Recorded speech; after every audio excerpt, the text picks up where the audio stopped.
5 साल में 60,000 रुपया मिलेंगे। क्यों 2,000 रुपये बेचने जा रहे हो अपने आप को? 60,000 लो हमसे।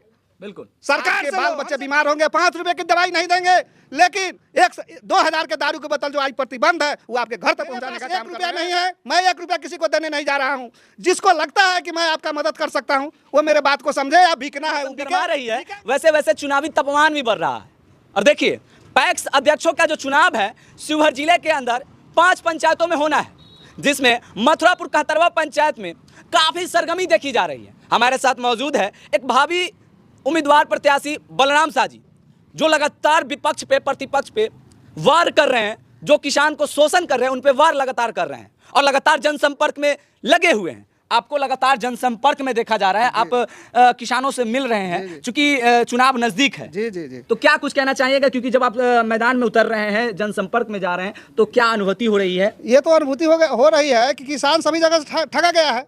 सारे लोग उनको ठगने का काम किया है जी। और ठगे हुए किसान आज मेरे साथ हैं और उनको मुझसे उम्मीद है कि मैं उनका मदद करूंगा। हमने सुना है कि चुनाव लड़ने के लिए लोगों को पैसे की जरूरत होती है, 10 लाख 15 लाख रुपया लग जाता है, चाहे मुखिया का चुनाव हो, पैक्स अध्यक्ष का चुनाव हो, चाहे विधायक का चुनाव में तो करोड़ों लग जाते हैं। आपका कितना लग रहा है? नहीं, मैं वोट मतदाता मालिक के यहाँ जाता हूँ तो मैं कहता हूँ कि मुझे खाना खिलाओ, मुझे चाय पिलाओ। मेरे पास फूटी कौड़ी नहीं है और नहीं मैं लूटने आया हूँ। जो प्रत्याशी लूटने आएंगे उन्हें अपना 10-20 लाख लगाएंगे। आज मेरे पंचायत में भी करोड़ों में चुनाव होने जा रहा है। मैं उन करोड़पतियों को बता देना चाहता हूँ कि मैं बिना पैसा 1 रुपया खर्चा किए करोड़ों रुपया उनका समाप्त करवा दूंगा और उनको चुनाव में कहीं से जीतने नहीं दूंगा। ये मेरे साथ है। ये मेरे जनता का विश्वास है। जनता यह देख रही है कि पिछले विगत कई सालों से लूटा जा रहा है, किसी को कोई सुविधा नहीं दिया गया। मैं उनको जगाने का काम करूंगा और सारी सुविधाओं को एक एक करके मैं उनको समझाने का काम करूंगा। और आज के मतदाता जागरूक हो चुके हैं, उनको दिखाई देगा। आज तक दिखाने वाला कोई नहीं था, मैं दिखाने आया हूं कि आपको लूट कर जो जिन्होंने रखा है, आज जो 20 लाख 50 लाख 1 करोड़ देने आए हैं, पिछले 5 साल में, पिछले 10 साल में आपको लूट कर रखा है, वो राशि आप पर खर्च करने आए हैं और फिर अगले 5 साल के लिए उससे आपको तंगो तबाह करेंगे। आपके बाल बच्चे बीमार होंगे, 5 रुपए की दवाई नहीं देंगे, लेकिन 2,000 के दारू की बोतल जो आज प्रतिबंध है वो आपके घर तक पहुंचाने का काम कर रहे हैं। क्या आपको वो कभी मदद कर सकते हैं? क्यों चुनाव के समय क्यों नजर आ रहे हैं? वो चुनाव से पहले आपसे समाचार क्यों नहीं पूछा गया? ये दारू पिलाने वाले लोग, ये मछली खिलाने वाले लोग आपको लूटने का काम करेंगे। और मैं आपसे आग्रह करता हूं मतदाता मालिक कि किसी भी शर्त पर उस लुटेरे को बात में नहीं आइए, उसका लूटा हुआ धन खा जाइए, लेकिन वोट नहीं कीजिए। अगर उसको वोट करते हैं तो आपका प्रशासन होगा, आपको सारी दुर्गति होगी जो आज तक होती आई है और आप दुर्गति के भागी होंगे। मेरे पास 1 रुपया नहीं है, मैं 1 रुपया किसी को देने नहीं जा रहा हूं। जिसको लगता है कि मैं आपका मदद कर सकता हूं वो मेरे बात को समझे। अब बिकना है वो बिकेंगे, वो अपना सदियों तक पीछे जाते रहेंगे। आज तक किसी तरह का लाभ नहीं मिला है, कभी भी लाभ नहीं मिलेगा।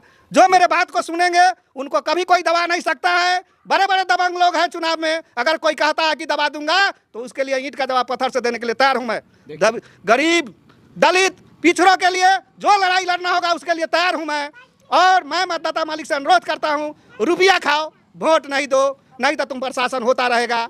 एक कैंडिडेट तुमको 2,000, 3,000, 5,000 देगा। मैं एक बार इंश्योरेंस कराऊंगा, सरकार तुम्हें 12,000 देगी। जो जमीन वाले लोग हैं उनको 24,000 देगी। हर साल में मैं आपका यदि इंश्योरेंस करा देता हूं तो सरकार का पैसा है, मेरे बाप का पैसा नहीं है। 36,000 आ जाए तो 36,000 2 साल में आएंगे, 5 साल में 60,000 रुपया मिलेंगे। क्यों 2,000 रुपये बेचने जा रहे हो अपने आप को? 60,000 लो हमसे। बिल्कुल सरकार से लो, हमसे क्या लेना है, सरकार से लो। सरकार द्वारा जो सुविधा आपके घर तक पहुंचाने का काम करेंगे। सब ने लूट करके रखा है, वही लूट का पैसा आपको खिलाने जा रहा है। आप बचे उससे, मैं उस पैसा को आपके खाते तक, आपके घर तक पहुंचाने का काम करूंगा। मैं आपको वचन देता हूं, इस तरह से अगर नहीं होता है तो आप जूता लेकर पहुंचना मेरे पास, 200 जूते मारना। बहुत बड़ी बात कह रहे हैं। यही मैं अपने जनता से अपील करता हूं कि अपने आप को बेचे नहीं, सादर अनुरोध करता हूं। आपको जो अच्छे कैंडिडेट लगते हैं उनको चुने। देखिए, और कहा जाता है कि भारत एक कृषि प्रधान देश है, जहां पर किसानों की महत्व को अगर बात करें तो दिन बीत जाएंगे लेकिन महत्व खत्म नहीं होंगे। और इस वक्त हम लोग बिहार के सबसे छोटे जिले शिवहर जिले के अंतर्गत शिवहर नगर परिषद के सीमांत क्षेत्र बढ़ने के बाद जो पंचायत बच गया था, वंचित हो गया था पैक्स अध्यक्ष चुनाव से, उस पैक्स अध्यक्ष चुनाव के बाद अगर करें तो मथुरापुर कहतरवा पंचायत में दावेदारी इतनी तेज है क्योंकि यहाँ के जो किसान वर्ग के लोग हैं लगातार शोषित हो रहे थे। उनकी जो मूलभूत जरूरतें थी, जो आवश्यकताएं थी, उनका जो हक था वो मिल नहीं पा रहा था। इसलिए बलराम शाह जी को चुनावी मैदान में आना पड़ा अब देखना आप लोगों को होगा और देखना ये काफी दिलचस्प होगा कि इस बार के चुनाव में क्या कुछ होने वाला है। लेकिन मैं आप लोग से आग्रह जरूर करूंगा कि आप लोग वोट जरूर कीजिए, किसी बिचौलिए के चक्कर में ना मत पड़िए और सोच समझ करके अपने भविष्य को देखते हुए, अपने परिवार के भविष्य को देखते हुए वोट कीजिए और अपने अध्यक्ष को चुनिए। बहुत बहुत धन्यवाद दोस्तों। मेरा नाम पिंटू सोनी है और आप कलयुग भारत न्यूज़ देख रहे हैं। जय हिंद।